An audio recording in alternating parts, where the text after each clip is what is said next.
Welcome to Bankline, where you can view all your business accounts in one place, manage your finances, and complete everyday tasks whenever you choose. In this video, we're going to show you how to order checkbooks and paying in books. Let's take a look.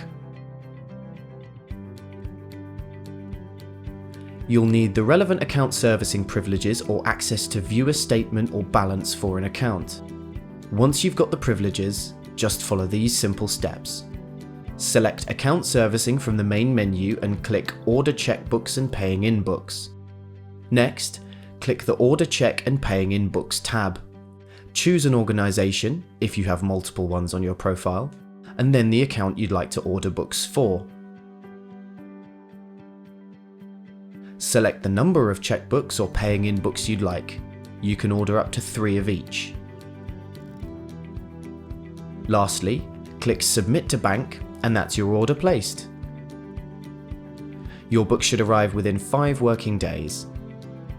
If you'd like to check your order, just click Account Servicing Requests from the Account Servicing menu. This is just one of the ways Bankline could make your life a little easier. To find out more about Bankline and how it could help your business, just visit us here.